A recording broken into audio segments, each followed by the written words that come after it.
Okay, we've got the lift cylinder out of our lift cover on our John Deere 2030, and we'll just run through this now. Now, my piston just slid out the bottom and just under its own weight, so there's not much drag there at all. I'd actually like to see a bit more drag than that. But this has an O-ring and a backup washer on it.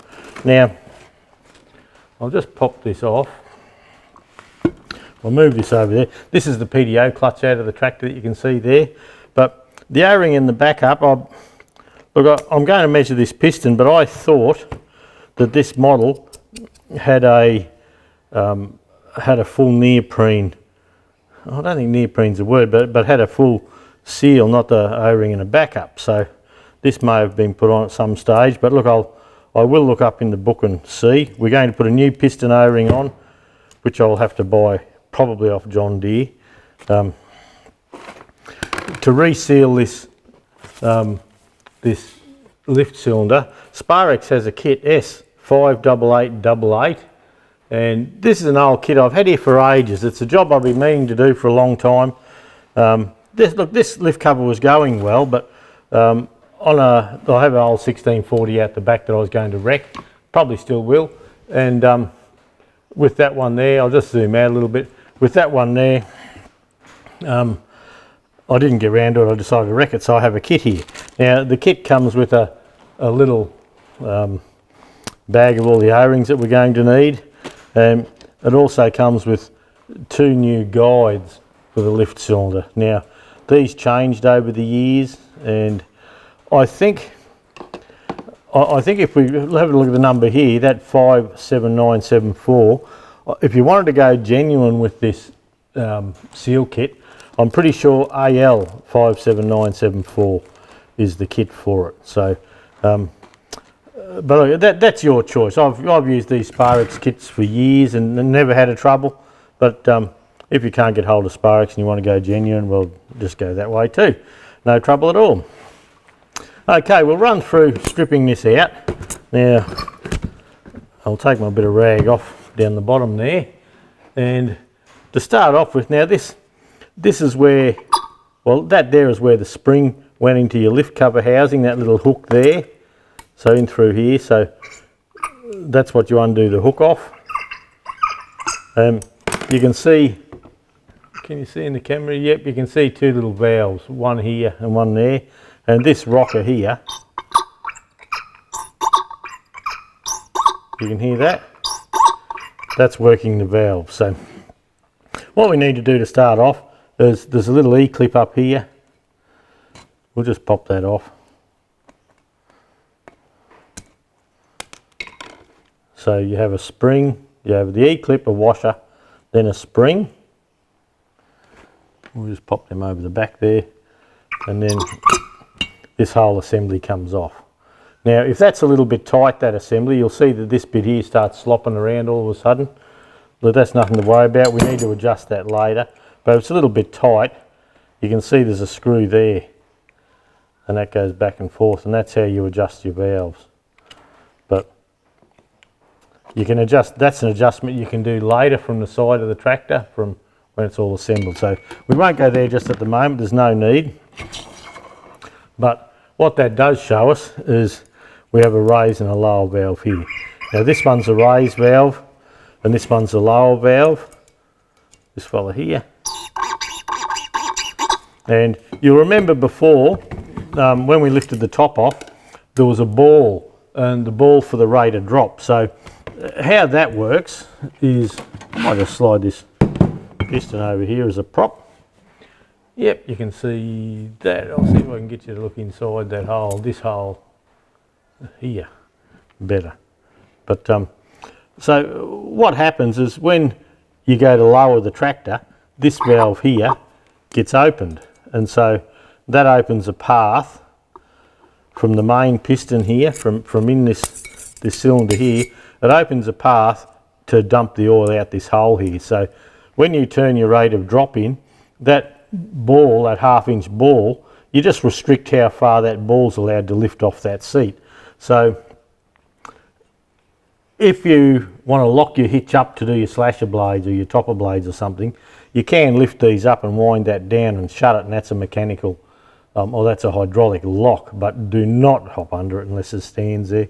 But this will hold the hitch up. And then when you, depending on the weight of your implement on the back, a big heavy implement, you'll have this down, say from closed, perhaps half a turn open or something. And a really light implement, you'll probably have it 2 or 3 turns out. So, so that's your lower valve. It returns oil out through here. Now, this little fella you see here, that's a pressure relief valve. So it's a surge relief valve. So I'll see if I can, oh yep, we're good. We can test this. I'll probably try and run through doing that with you just to show how it's done. Now, this little fella, because it's such a small valve, these little blokes used to get a bit of shit in them and block up. And you can just see that little hole there where the oil gets in to lift off. So what used to happen was a little bit of rubbish blocked in here. And sometimes this cylinder would split because someone had been going down the road with a heavy implement on the back and bouncing along. And what the idea is when you do go along the highway or on the road at speed and you don't use this all the time, if you remember that your John Deere has closed centre hydraulics, so the pump shuts down. So with this little valve here, the idea is that when you get a big surge, instead of splitting something and doing some damage, it relieves out through here. But they worked out over the time that this got blocked up and there wasn't enough surface area there to do the job properly. So on the later housings, you'll notice there's a really big valve there. It's changed completely. So this is an early one. We can pump that up later and test it out. Now this bung here, if we undo that, the 7/8 spanner fits that, and we have a spring, and there should be another ball in here. So that's the same ball that goes into the top there. So same idea. Do you get one in the kit? Some kits you do. I might have pinched it out of this one. I've had that kit that long. I may have pinched a few bits. But and look, the idea of that check ball, if I can perhaps turn it over here and try and explain it. So you have the check ball sitting in here with that spring holding pressure on it. So you have your pump oil coming into your system, then this is your raise valve. So when this valve opens, this opens like that. Actually, I'll get my big fist out of the way maybe, eh? And so this valve opens, where are we? This valve opens to let the cylinder lift, to push oil in here. So this piston, you get oil pressure on top here, so it pushes it out, so it lifts the arms. But say the load isn't on this little valve all the time, because the seats play up now and then, the oil gets pushed past this check valve, and once it gets past the check valve, it comes past the ball, and then if you look way down, if I can find some light there for you, if you look way down inside there, you might, look, you can't really, I don't think, it's too dark, but the oil comes past this valve, past the check valve, and so when you're just cruising along and these valves have both returned to neutral, well, that check ball and the pressure from the spring on this check ball, that stops pressure becoming on the valve here and leaking out here and there. So that's what it does. Okay, a common fault with these, now if you can't get your piston out, sometimes you need to undo this plug here, and by undoing that plug you can push him out if it's a bit hard to go out. That's no worries, that's quite tight. And also I'd like you to notice that there's an O-ring here. Now if you remember where we pulled the lift cover or pulled the cylinder out, there was one bolt that come through from the front.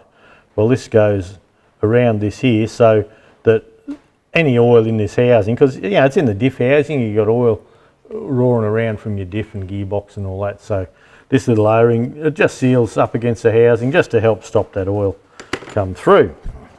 So I'm just wiping my eye a little bit. I wipe my eye with oily hands. So, okay, these valves here that I've been showing you, that's your lower valve, and this other fella down the other side here, that's your raise valve. So if we blew air in here now, you would have air, well, probably coming out this check valve, but into the cylinder. So they're held in. Now this gets a little bit fiddly.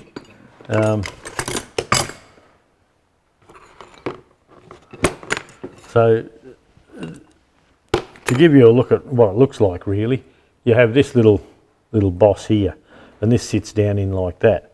And if you have a look at there's a little groove just here, and there's a wire clip around. So what we need to do is push this down to give us access to the wire clip. So we'll give that a go. And sometimes they get a bit tight, so you've got to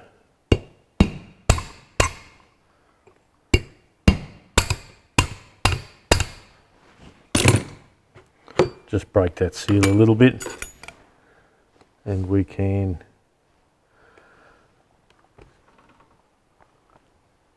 push that down.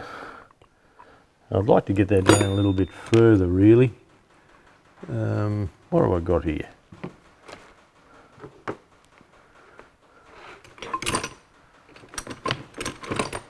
I wonder if my file will be a bit stiffer.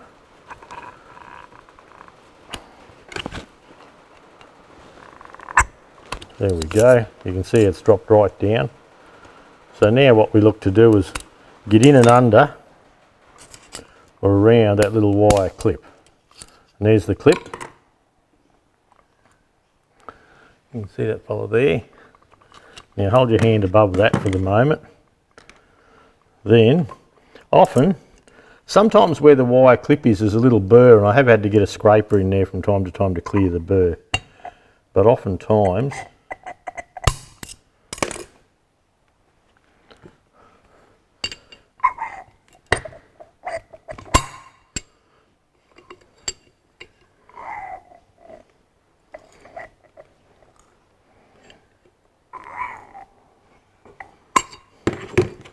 that might come out now.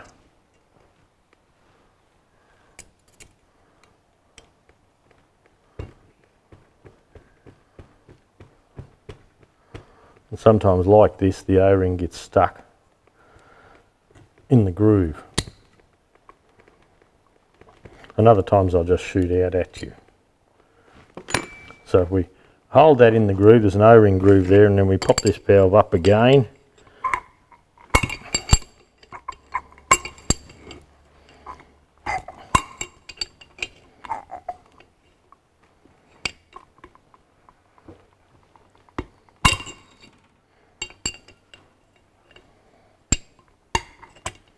There we go. So often if you have hydraulics that leak down on these, it can be this O-ring and backup gone. There's no backup on this one. I'm pretty sure there should be. And then inside here, to seal on the stem of the valve, where are we? There's a little O-ring and a backup in there.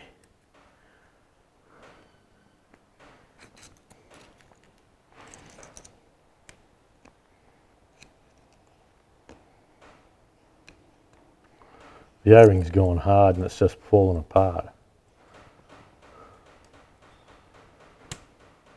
Well, gone crumbly would probably be a better description. Well, we don't really have to get them out. I was just going to show you that. There's a bit of the O-ring there. This O-ring here can disappear.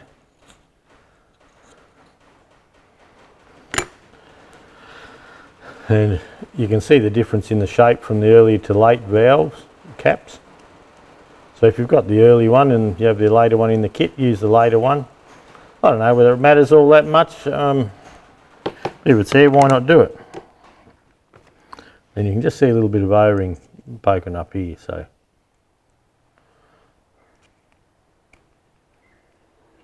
You don't really need to pull these out unless you're just replacing the O-rings only. So there's the O-ring on mine. And so if we just lift this valve up, we have a spring and the valve. Now this is the valve tensioner. So what happens is with the valve here and the spring tension from this top housing pushing down on it, holding it shut, when we press the bottom of the valve there and try and open it up, well, it just pushes against that there, and this guide here holds it true in the bore. So we'll have a quick look at the seat on here. Now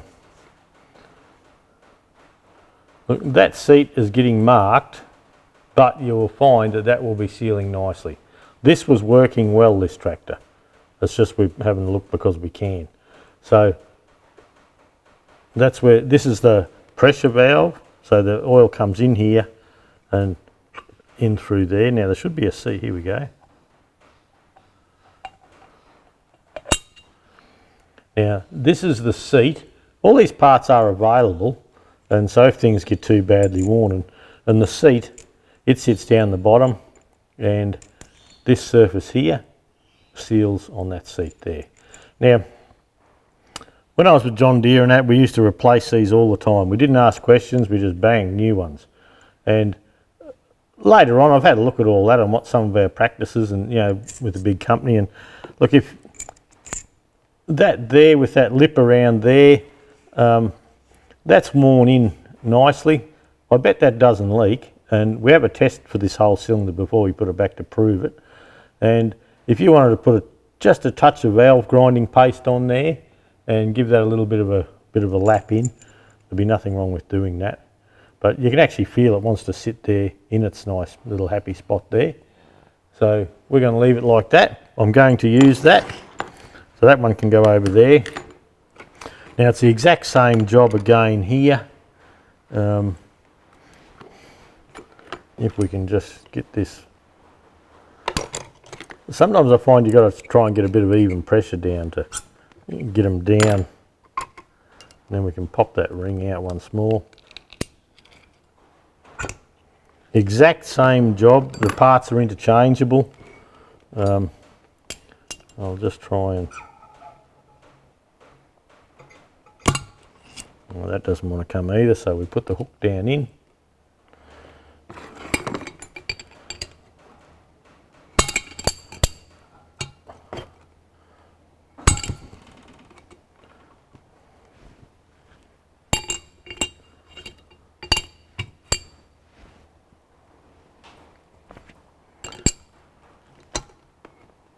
I would have done myself better if I had a nice big flat screwdriver here, but I didn't. See, that's going a bit crooked now.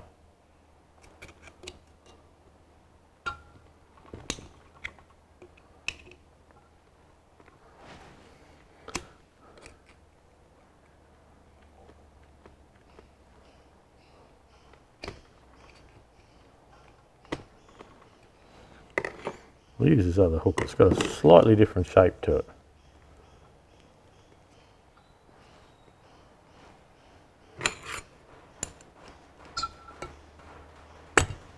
There we go. Same thing, once again, the O-ring in the centre here probably leaks. And if these leak, well, your hitch will always want to drop down and things like that. So we'll put the piston there, we'll bring this other one over. Exact same thing.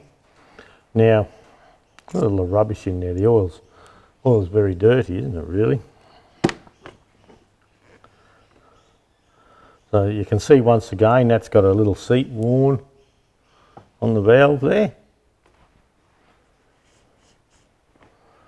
Look, no big deal.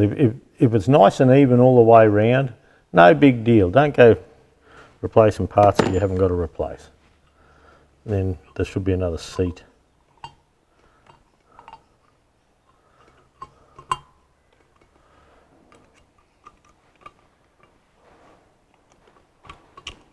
There we go.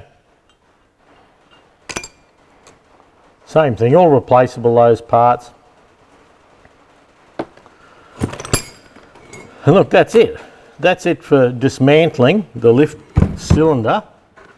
Now, I'll see if I can find a little fitting to test this with. When I had the big shop, I had all that stuff, but I sold it with the business, of course, so I haven't any more.